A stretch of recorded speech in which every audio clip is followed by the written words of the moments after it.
To give someone access to Meta Business Suite, start by logging into your Meta Business Suite account. Select the business you want to manage. Then open the Settings section where user permissions and access controls are located. Inside Settings, select People and then click Invite People. Enter the email address of the person you want to add to your business account. Once entered, continue to the Permissions screen. Next, choose the appropriate access level. You can grant employee access for basic tasks or admin access for full management privileges.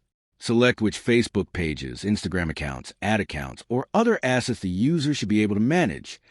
Review the permissions carefully and click Send Invite. The person will receive an email invitation from Meta. Once they accept the invitation, their access will become active and they'll be able to manage the assigned business assets. If you like this video, consider subscribing and watch future videos. See you all next time.